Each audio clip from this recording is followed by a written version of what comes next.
নমস্কার।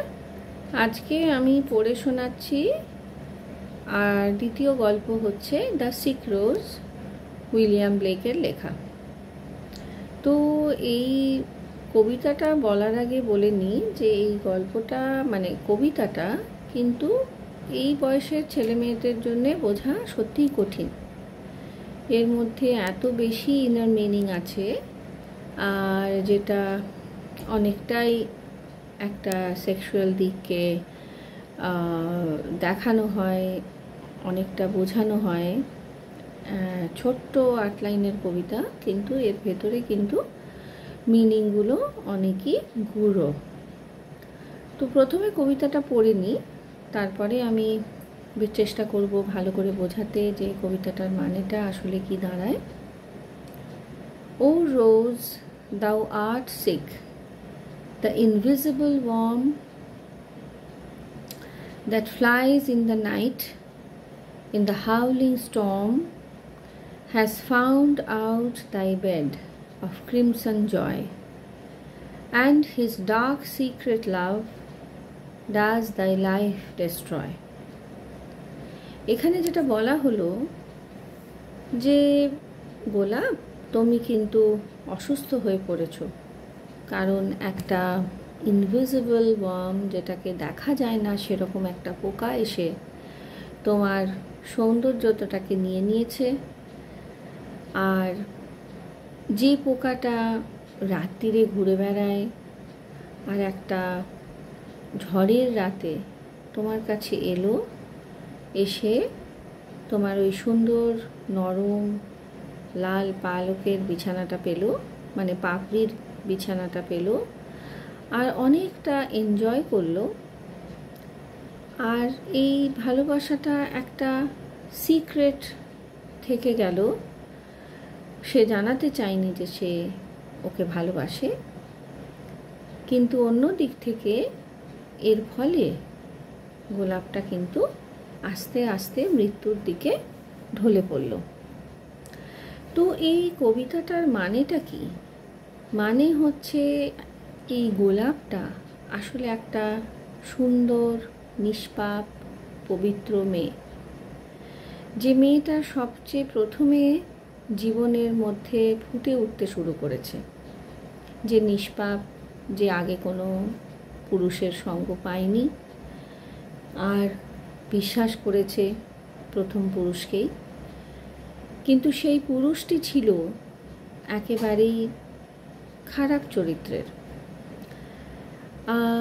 ঝড়ের রাতে বলতে বোঝায় যে সিক্রেটলি একটা ঝড়ের মতনভাবে সে এলো ওর জীবনে এসে ওর সৌন্দর্যটাকে ভোগ করলো, ওর সৌন্দর্যের মধ্যে ডুবে গিয়ে একটা পাশবিক আনন্দের মধ্যে নিজেকে প্লাবিত করলো ঠিকই, কিন্তু ও ভাবলো না যে মেয়েটির জীবনটা তার থেকে শেষ হয়ে যাবে, মানে ওর চরিত্রের মধ্যে অনেকটা কলঙ্ক ঢুকে যাবে। ও লজ্জাতে সেটা আর বলতে পারবে না, কারণ ওর ভার্জিনিটিটা নষ্ট করে দিয়েছে ওই মানুষটা, যে মানুষটা একটা কীড়ের মতো অনেক মেয়ের জীবন নষ্ট করেছে। যেরকম বলা হয় that flies in the night, যে মানুষটা আসলে রাত্রিরের অন্ধকারে অনেক মেয়ের জীবন নষ্ট করেছে, এবং এখানে এসে এই মেয়েটির জীবনও নষ্ট করেছে। কিন্তু নিজের ভালো লাগাটাকে এত বেশি গুরুত্ব দিয়েছে, যেখানে একটা ফিজিক্যাল ভালো লাগা, যেখানে ইন্টিমেট হয়, কিন্তু পবিত্রতা নষ্ট করার জন্যে, একটা ডার্ক সিক্রেট লাভের জন্যে মেয়েটার জীবনটা কিন্তু আস্তে আস্তে মৃত্যুর দিকে ঢলে পড়ে। তো এখন এই কবিতা থেকে যত কিছুই প্রশ্ন আসুক না কেন, কবিতাটা এখন আমরা বুঝে গেলাম কে রোজ, কে ওই ইনভিজিবল ওয়ার্ম, কেন রাত্রির, কেন ঝড়ের রাত, আর কেনই বা মেয়েটি মরে যাচ্ছে। আমাদের পৃথিবীতে এখন অনেক ঘটনা ঘটে যেখানে মেয়েরা সেফ না, কিংবা মেয়েরা ভুল মানুষকে বিশ্বাস করে তাদের নিজেদের সৌন্দর্য, তাদের পবিত্রতা তার হাতে সমর্পণ করে, তুলে দেয়। পরে বুঝতে পারে যে সে ভুল করেছে, কিন্তু যখন বুঝতে পারে তখন অনেকটাই দেরি হয়ে গেছে।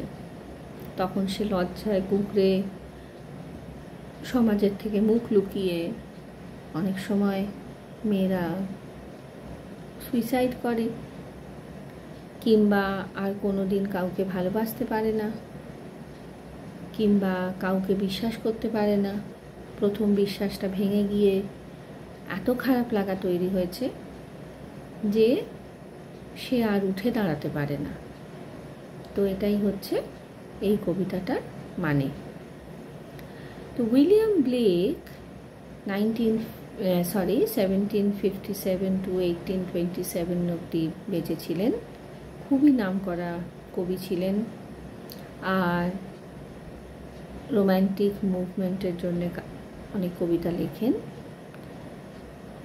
তো অনেক ধরনের স্পিরিচুয়াল ভিশনের ওপরে উনি কবিতা লেখেন, যেখানে আমরা সোজাসুজিভাবে হয়তো যে লাইনগুলো পড়ছি সেই লাইনগুলোর মধ্যে কোনোটাই সোজা না, সবটাই একটা ইনার মিনিং দিয়ে ভর্তি। কবিতাটা খুবই সুন্দর, কিন্তু অন্য দিক থেকে বেশ শক্ত, আর এই বয়সের ছেলে মেয়েদের জন্যেও অনেকটা শক্ত। কারণ এই সেক্সুয়াল দিকটাকে বোঝানোর জন্যে অনেক টিচাররা লজ্জা পান, ছেলেমেয়েরাও গুটিয়ে যায়, ঠিক মতন বুঝতে পারে না, লিখতে পারে না, লিখতে গেলে সাই লাগে। কিন্তু যখন কবিতাটা আছে সিলেবাসে, তখন তো সেটাকে ঠিক করে বুঝতেই হবে, আমাদের তো তাছাড়া আর কোনো উপায় নেই। তো সৌন্দর্যের প্রতীক হিসেবেই হচ্ছে এই মেয়েটি, যার সৌন্দর্যটা সবচেয়ে বেশি ফুটে ওঠে যখন একটা রোজ টুকটুকে লাল হয়েছে। টুকটুকে লাল হয়েছে মানে সে পূর্ণতা পেয়েছে, তার সৌন্দর্যের পূর্ণতা পেয়েছে।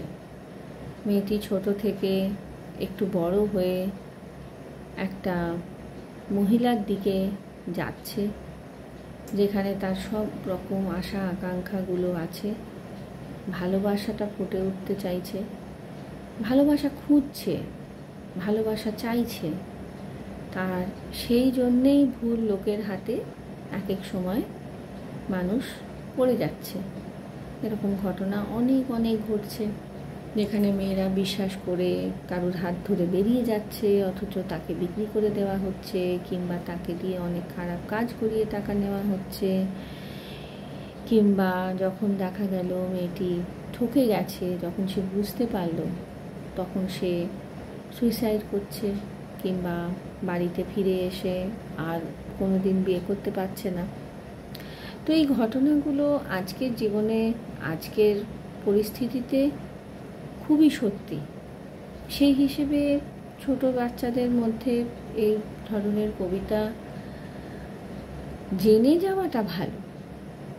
সেদিক থেকে আমি বলবো যে ঠিকই আছে, ওরা এত ছোটও না। 11-12 ছেলেমেয়েরা যখন পড়ছে, তখন কিন্তু ওদের বুঝে নিতে হবে এই কবিতার মিনিংটা।